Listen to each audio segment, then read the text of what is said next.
King Kong premier du nom prend place sur l'île non répertoriée de l'île du Crâne, où le cinéaste Carl Denham est bien décidé à y tourner son film. L'équipage du bateau accoste et tombe sur une immense muraille et sur les locaux en train de faire une cérémonie pour sacrifier une jeune femme à leur dieu Kong. Ils se font évidemment très rapidement repérer et la tribu demande la femme aux cheveux d'or, Anne, le personnage principal. Évidemment l'équipage refuse, mais la tribu n'en reste pas là. Elle se fait kidnapper et à son tour sacrifiée à Kong.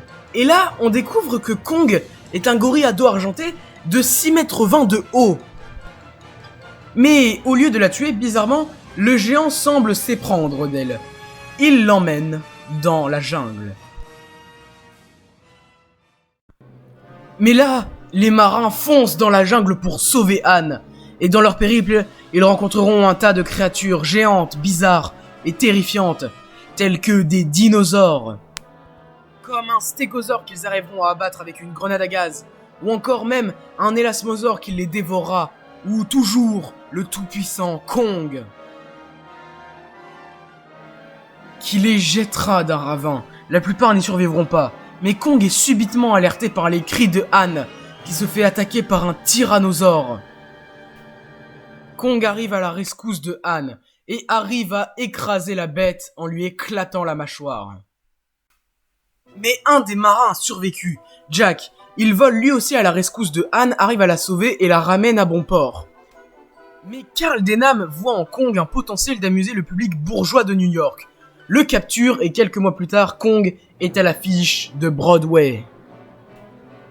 Mais celui-ci, plus que fortement agacé par les flashs des appareils photos de la presse, se libère et sème la panique et la pagaille dans New York.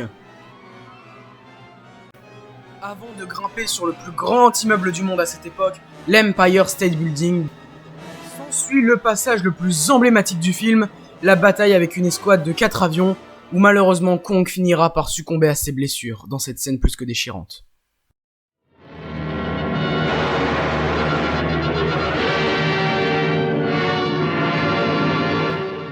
C'est là qu'on se demande, est-ce que Kong méritait son sort? Méritait-il de mourir pour avoir simplement suivi ses instincts animaux? Parce que oui, on nous l'a présenté comme l'antagoniste, mais l'était-il réellement?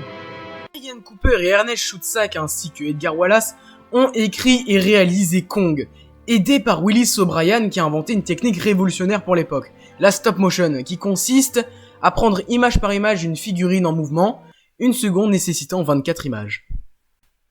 Max Steiner à la musique a composé une bande originale absolument immense pour King Kong à l'époque, dont voici un court extrait.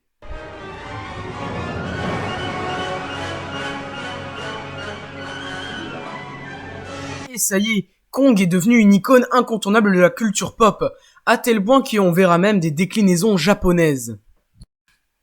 Comme la revanche de King Kong ou King Kong contre Godzilla, où il acquérera même des pouvoirs électriques. Il faudra attendre 1976 pour que John Guillermin et Dino De Laurentiis mettent en chantier un nouveau King Kong. Cette version est très critiquée, étant donné qu'elle ne respecte pas totalement le scénario de base, comme Kong ne monte pas sur l'Empire State Building, mais sur les tours jumelles.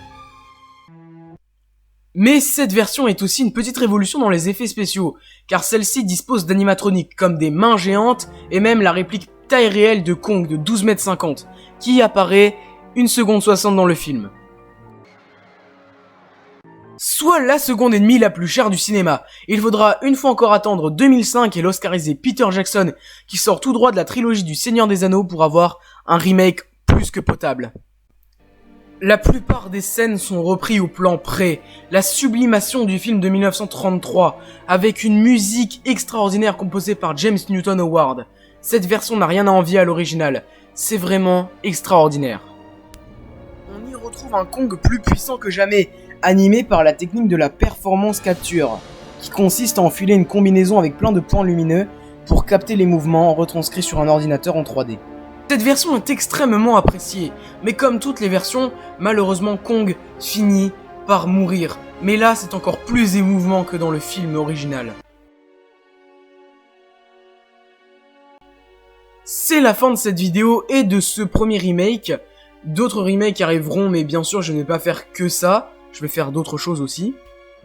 Mais si vous voulez avoir plus de détails sur la vidéo, je vous invite à aller regarder les commentaires que j'ai fait moi-même sur la vidéo pour avoir plus d'informations sur la chaîne secondaire. Tous les liens sont évidemment en description. Oui, je dis vraiment ça dans toutes les vidéos. Allez, ciao tout le monde.